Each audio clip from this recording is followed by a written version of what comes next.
Assalamualaikum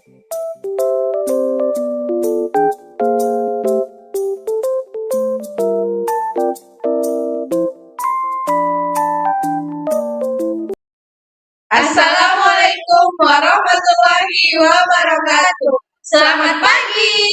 Kami dari kelompok 1 Ingin mempresentasikan materi tentang DFD pada Sistem Informasi Perpustakaan.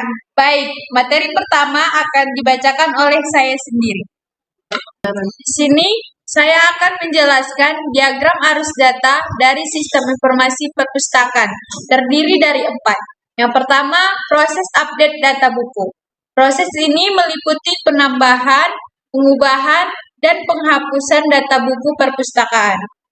Data buku ini diperoleh dari adanya kegiatan penambahan buku yang baru dan maintenance data buku oleh operator atau petugas perpustakaan. Yang kedua ada proses update data anggota perpustakaan. Proses ini meliputi penambahan, pengubahan, dan penghapusan data anggota perpustakaan. Data anggota ini diperoleh dari kegiatan pendaftaran atau registrasi anggota baru perpustakaan dan maintenance data anggota oleh operator atau petugas perpustakaan. Ketiga ada proses layanan data. Proses ini meliputi pencairan data buku dan anggota perpustakaan oleh operator. Keempat ada proses pembuatan laporan. Laporan yang ditampilkan dalam aplikasi ini berupa laporan peminjaman buku per bulan beserta jumlah denda yang terkumpul.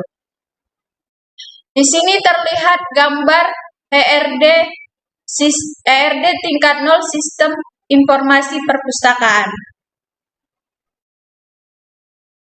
Terlihat bahwa administrator dapat melakukan pengolahan data seperti manajemen modul, buku, kategori, staf, dan status member. Sedangkan staf hanya memiliki akses untuk manajemen member dan transaksi. Baik, materi selanjutnya akan dibacakan oleh teman saya. Baiklah, saya akan melanjutkan pembahasan tentang DFD pada perpustakaan. Terlihat bahwa dalam gambar ini ada administrator dapat menambah, melihat, mengubah, dan menghapus data model pada manajemen model yang akan disimpan tabel pada T modul. Nah, selanjutnya kita masuk DFD tingkat 1 pada manajemen staf. Dalam gambar, terlihat administrator dapat menambah, melihat, mengubah, dan menghapus data staf pada manajemen staf dan akan disimpan pada tabel staf. Selanjutnya, kita masuk ke DFD tingkat 1 manajemen status member, yaitu ada administrator dapat menambah, melihat, mengubah, dan menghapus data status member. Selanjutnya, ada DFD tingkat 1 manajemen kategori. Dalam gambar, administrator dapat menambah, melihat, mengubah, dan menghapus data kategori pada manajemen kategori dan akan disimpan dalam tabel kategori.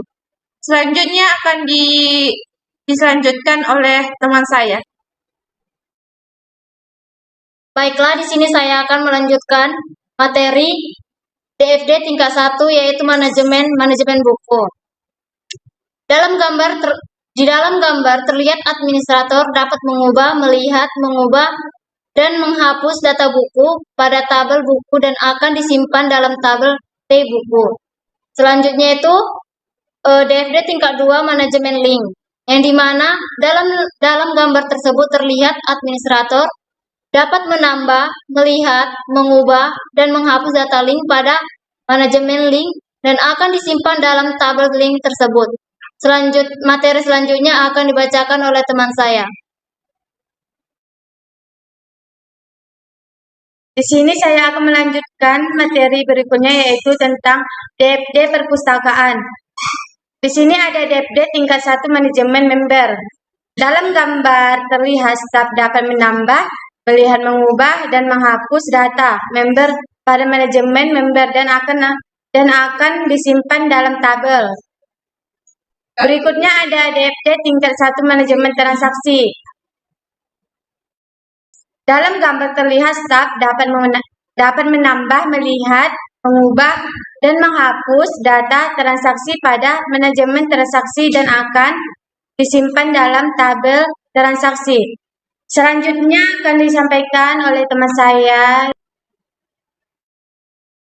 Baiklah, di sini saya akan menjelaskan tentang diagram flowchart yang mana di sini ada peminjaman buku.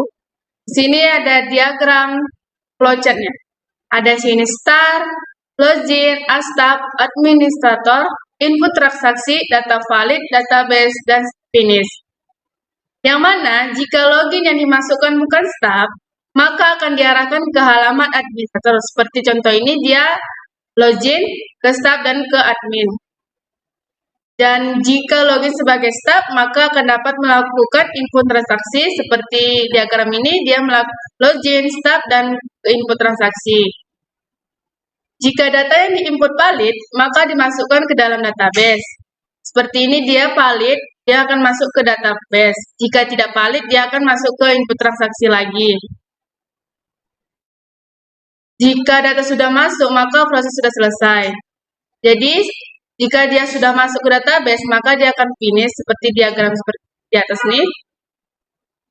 Baru saya sini akan menjelaskan tentang flowchart pengembalian buku, yang mana di sini ada start, login, staf, admin, from transaksi pengembalian, lebih dari, denda, database, staf admin, database, cetak, tampil data, transaksi, dan finish. Yang mana jika login yang dimasukkan bukan staf, yang seperti di atas diagram pinjaman buku tadi, dia akan kembali ke halaman adminnya, karena dia bukan stafnya. Jika login sebagai staf, maka akan dapat melakukan input transaksi kembalian. Seperti ini, from transaksi kembalian. Dan jika data buku yang diinput jadwal kembalian, maka akan dikenakan denda terlebih dahulu. Jika tepat waktu, maka akan langsung ke database. Dia akan menginput seperti yang ini, data transaksi, data admin. Jika data sudah masuk, maka proses telah selesai. Sekian dari presentasi kami akhiri. Wassalamualaikum warahmatullahi wabarakatuh. Selamat pagi.